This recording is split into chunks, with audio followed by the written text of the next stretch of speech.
Selamat siang. Assalamualaikum warahmatullahi wabarakatuh. Perkenalkan, saya Dr. Fatimah Nurjana. Saya dari Puskesmas Kecamatan Pademangan. Sebelumnya terima kasih untuk Ibu Camat dan Bapak Wakil Camat ya. Ya, untuk para ibu juga atau bapak yang ada di depan serta ibu kakak yang hadir pada siang hari ini. Saya sedikit mau sharing atau sosialisasi tentang bahaya dari HIV itu sendiri.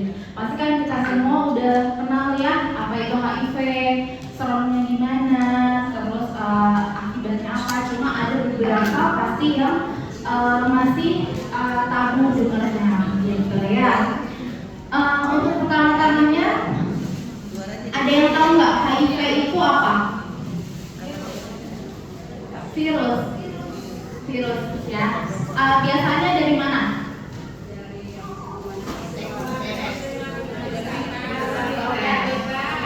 Seks bebas ya. Oke. Ini saya sedikit sharing untuk HIV-nya itu sendiri. Itu namanya virusnya atau human immunodeficiency virus, gitu ya. Di sini virusnya itu menyerang buat melemahkan sistem kekebalan tubuh atau imunitas tubuh manusia. Yang biasanya kita punya imunnya tinggi, kayak misalnya harus makan sayur-sayuran, buah-buahan, biar imunitasnya tinggi. Tapi ini malah diserang sama virus yang menyebabkan imunitasnya turun. Nah, sebenarnya belum ada tuh yang namanya pengobatan untuk menghilangkan virus, karena rata-rata kan kayak virus influenza, terus virus cacar, itu kan biasanya bisa sembuh sendiri ya dari kekebalan tubuh. Tapi karena dia memakan si imunitas tubuh, jadinya lebih ke nggak ada pengobatannya, malah dia harus menjaga si imunitasnya itu. Nah, cuma untuk proses tahap HIV itu nggak sampai langsung tiba-tiba AIDS, karena AIDS itu biasanya dia tahap terakhir dari si HIV yang udah paling lama banget. Nah, itu di fase terakhirnya itu disebutnya AIDS. Nah, AIDS ini juga bisa mematikan gitu, karena dia udah suatu sindrom atau kumpulan gejala-gejala dari si HIV yang didapatkan itu. Untuk tanda dan gejalanya sebenarnya awam banget atau umum banget. Kadang ada yang sariawan, tapi dia bedanya sariawannya tuh banyak di seluruh mulut. Kadang perih apa yang bisa makan. Nah, itu tuh full di seluruh mulut. Gak cuma yang kayak kita satu gitu ya. Cuma itu sariawannya banyak dan dia untuk penyembuhannya tuh lama banget ya.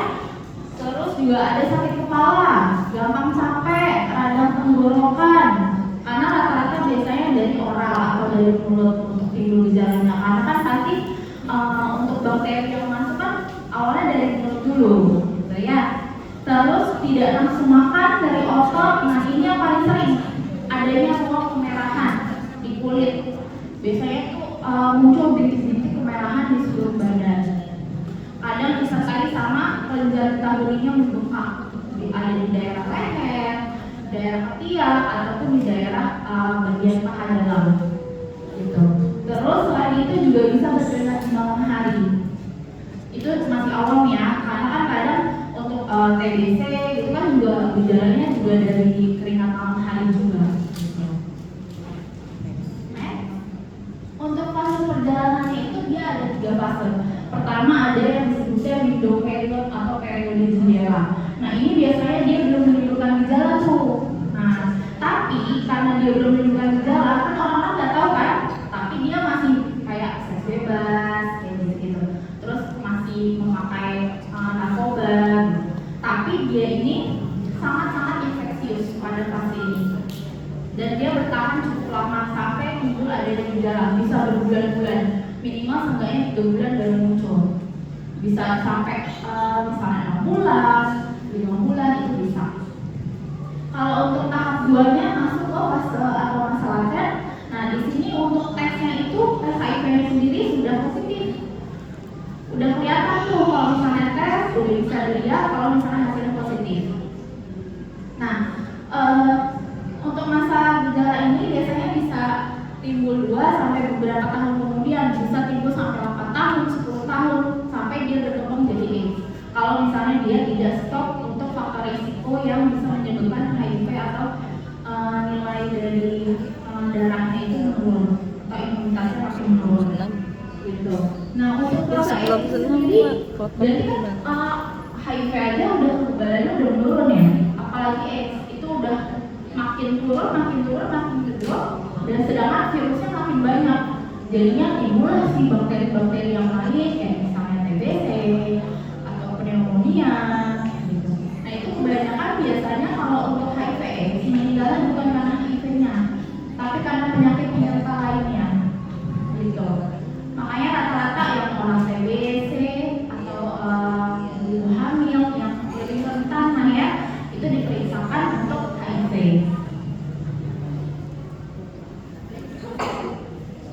Nah untuk pencegahannya sendiri ada disebutnya ABCDE.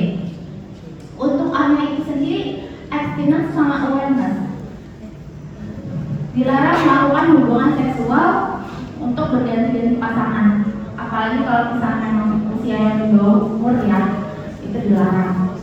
Untuk mencegah si virus ini, untuk memperkuat screening HIV bagi yang beresiko. Nanti kita akan bahas untuk yang faktor resiko yang gampang tertular si HIV tersebut. Nah yang B ini be faithful, harus setia pada pasangannya, baik ibu-ibu ataupun bapak-bapak ya. Oke. Untuk C-nya harus menggunakan kondom dan harus disunat. Karena kenapa harus disunat?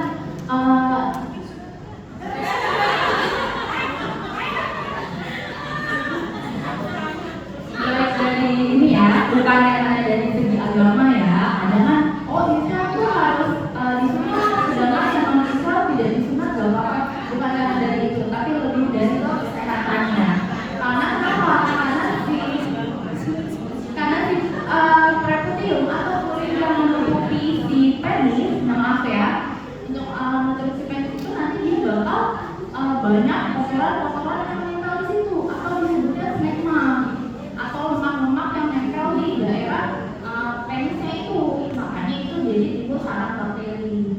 Bisa jadi pertama-tama timbulnya hanya infeksi saluran kemih, lama-lama jadi meningkat naik ke atas jadi PMS atau penyakit menular seksual. Jadi harus dari segi kesehatannya seperti itu.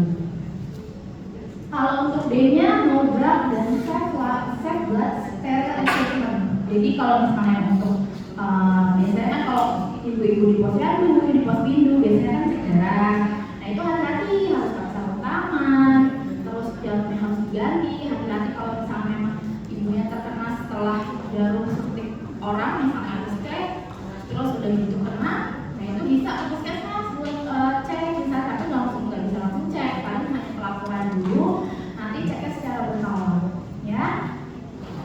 Terus jangan menggunakan narkoba, ya jelas nggak boleh ya, kayak misalnya obat-obatan terlarang. Cuma kalau misalnya memang dibutuhkan dari misalnya segi mengalami penyakit kejiwaan atau misalnya anxiety, depresi, nah itu kan pasti ada rekam medis dan ada pengobatan tersendiri. Nah itu masuk ke pengobatan memang dari segi pengobatannya ada golongan narkoba. Cuma itu kan harus dalam tahap-tahap atau dosis yang sudah ditentukan ya.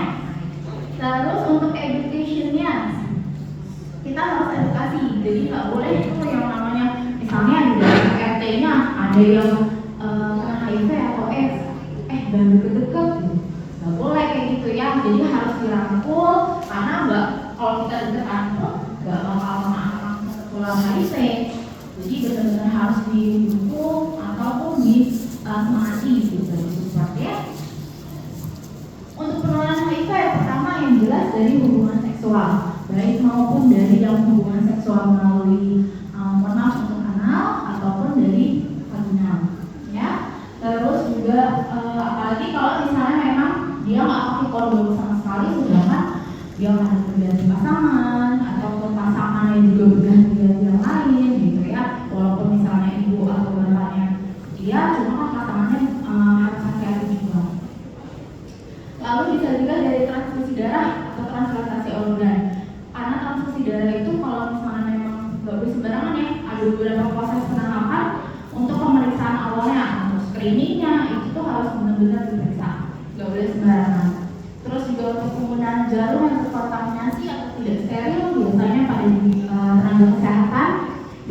selalu untuk mengganti jarum setiap ada pasien yang datang atau pasien yang melakukan pemeriksaan, itu kita akan ganti. Lalu yang terakhir bisa dari ibunya, ibu ke anaknya, bisa dari melalui proses kehamilannya, pada saat kehamilannya, ataupun proses persalinan, maupun dari saat menyusui. Itu juga bisa terkontak sama si HIV itu. Jadi kadang anaknya juga bisa positif.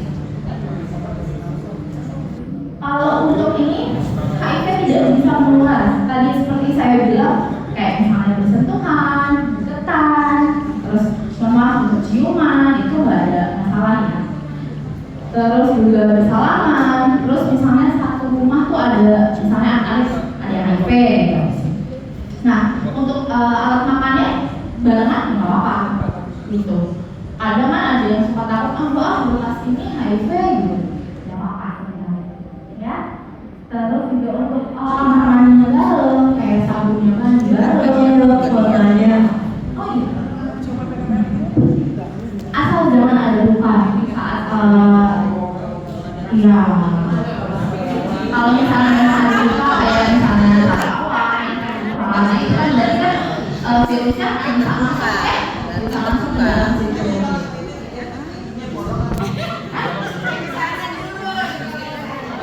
Pentingnya itu cek kesehatan sebelum menikah. Jadi harus tahu untuk screening penyakit pasangannya masing-masing.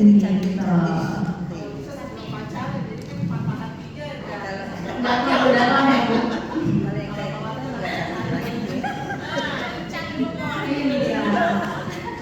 Terus di berenang sama-sama berenang salah ya. Terus juga lewat nyamuk, bukan karena kayak DBD ya, satu nyamuk orang sakit virus, terus digit yang lain kena, bukan kayak gitu ya. Terus juga tinggal serumah sama orang dengan HIV gitu, nggak masalah kalau tidur bareng, nempel-nempel gitu nggak apa-apa ya. Apa saja sih kelompok beresiko tertular HIV? Pasti udah tahu kan, tadi ibu udah bilang mengalami seks bebas, terus pekerja seks komersial dan pelanggan atau pasangannya, terus juga lelaki seks dengan lelaki atau disebut LSL. Nah itu apa lagi? Bisa risiko tertinggi sekarang. Terus juga pasien infeksi saluran seksual IMS, biasanya kayak misalnya yang mengalami kesinangan, sifilis, nah itu harus segera cek juga, hati-hati buat pasangan juga ya. Lalu untuk waria atau transgender, terus juga penggunaan mambra suntik dari pasangannya gitu. Karena kan kadang kalau misalnya untuk mambra suntik itu kadang ya diganti atau kesterilannya tidak terjaga, itu makanya bisa menyebabkan HIV atau AIDS. Bagaimana mengetahui status HIV? Ya, pasti harus melakukan pemeriksaan tes HIV atau screening secara rutin. Biasanya itu kalau misalnya memang kita mengalami kontak dengan pasien HIV, biasanya itu ceknya itu selama 3 bulan setelah terpapar dari si HIV-nya itu, ya. Jadi nanti untuk 3 bulan secara bertahap, nanti 3 bulan misalnya hasilnya negatif, cek lagi 3 bulan lagi hasilnya negatif, cek lagi 3 bulan lagi hasilnya negatif, gitu. Untuk fase kedua tadi masih bisa itu. Kalau untuk HIV tidak bisa sepenuhnya. Dia obat ARV-nya itu harus diminum secara rutin seumur hidup untuk meningkatkan si imunitasnya dan menekan si viral atau virusnya itu. Atau disebutnya ada viral load, itu tuh untuk mencegah si viral loadnya itu meningkat.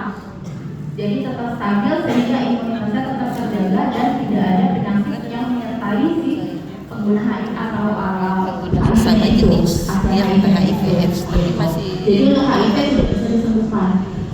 Hanya untuk menjaga stabilitas si virusnya. Nah makanya di sini biasanya di puskesmas itu ada yang namanya tes PCT, ya. Itu artinya voluntary counseling and testing. Jadi pertama dia akan biasanya itu untuk PCT itu untuk yang ibu hamil, orang yang menikah, terus pasien TB. Kadang pasien TB itu memang harus di konseling juga untuk dicek sama konseling untuk si HIV-nya tersebut, karena biasanya kebanyakan dari HIV meninggalnya itu karena TB. Gitu. Biasanya nanti akan dilakukan pre-counseling sebelum ada pemeriksaan, jadi akan dijelasin itu pemeriksaannya apa aja, terus nanti untuk hasilnya akan terjadinya apa aja, gitu. Nanti setelah itu akan dilakukan pemeriksaan darah untuk menilai virologi atau CD4 atau HIV-nya terlebih dahulu. Lalu setelah itu kalau misalnya memang udah keluar hasil akan dilakukan post counselingnya, gitu. Nanti untuk mengetahui atau edukasi apakah hasil yang keluar dari si hasil pemeriksaan darah tersebut, gitu. Sudah, ada yang mau ditanyakan nggak kira-kira? Ada yang mau bertanya Ibu? Nanya aja, nggak tanya. Mungkin juga bisa diedukasi untuk para anak-anaknya, kan pasti kan udah pada remaja ya, gitu. Jadi aku mau tanya, di saya mau tanya nanti ada tetangga, anak tetangga, dia masih belajar kuliah yang memang sudah pegawai. Dia bilang sih curhat ke saya orang tuanya itu cuma sekali gitu, pas sekali itu pas kebenaran ceweknya cewek nggak benar gitu ya, cewek anak kampus juga yang biasa hidupnya di luar lah gitu kan. Nah akhirnya kena tuh pas waktu itu saya sempat mengatakan juga sih minta rujukannya juga lagi itu keluar seperti cairan nanah tapi enggak istilahnya itu enggak luka. Nah enggak seperti kalau kita berubah yang kekecilan gitu ya. Itu sekarang bilang dokter sudah sembuh karena tidak ada pengeluaran sudah pengobatan sudah 3 kali 4 kali itu ke dokter spesialis penyakit kulit dan kelamin di rumah sakit. Nah itu udah sembuh itu nanti next tahun berapa tahun ke depan harus kontrol lagi atau gimana ya, karena orang tuanya masih ada sedikit ragu apakah anak saya ini udah bersih apa belum gitu. Ya saya menjelaskan dulu. Kalau untuk dari cerita ibu itu kan dia gejalanya kencing nanah ya, kayak keputihan itu dia artinya disebutnya kencing nanah atau kemungkinannya gonore kalau misalnya belum ada hasil dari pus atau dari hasil akusan si nanahnya itu, kemungkinannya dari gonore atau penyakit menular seksual. Nah itu belum bisa dikatakan dia terjangkit HIV gitu, itu berbeda. Jadi memang rata-rata yang dari HIV ini berasal dari penyakit menular seksual terlebih dahulu. Kalau misalnya memang berulang terus, nah tapi bisa juga misalnya sekali nih dia kena PMS atau penyakit menular seksual. Nah bisa juga nanti beberapa tahun kemudian ke depan, walaupun dia tidak mengalami gejala-gejala, bisa aja nanti tes HIV-nya positif. Itu bisa. Udah 1 tahun lebih udah nggak bergejala apa-apa. Karena kan kalau gonore masih bisa disembuhkan menggunakan obat apa Yang kemarin memang sama dokternya dikasih obat-obat aja. Kalau untuk gonore, Disuntik vaksin kalau nggak salah itu. untuk gonore memang pengobatannya juga bisa dari suntikan atau suntik antibiotik disebutnya. Gitu. Cuma kembali lagi sama pasiennya, apakah dia mengulanginya lagi atau enggak. Karena ada beberapa yang juga kadang bisa terulang kembali si PMS itu karena dari kebiasaan kita sehari-hari yang timbul terus gitu. Dari pasangannya juga bisa. Kadang juga memang yang namanya pasangan kan kadang juga suka Karena kita punya sekarang itu dia jadi apa ya pendiam. tapi udah pernah dilakukan tes seperti itu belum Bu? Atau misalnya tes HIV gitu udah? Belum. Dia langsung Berarti hanya kayak yang untuk menghilangkan keluhannya aja ya. Iya. Karena ya memang ketawanya itu pas ibunya itu nyuci dalaman itu pada apa gitu ya. Namanya obat penanganan bisa kerja dia langsung bawa ke rumah sakit tapi untuk cek HIV-nya belum. Boleh tuh disarankan kalau misalnya itu Mana ya? di rumah sakit puskesmas bisa. Puskesmas Bisa di puskesmas untuk ceknya. Gitu. Walaupun sekarang udah sembuh. Walaupun memang udah nggak ada gejala, boleh nggak apa-apa Bu untuk screening awal biar tahu karena kan udah sempet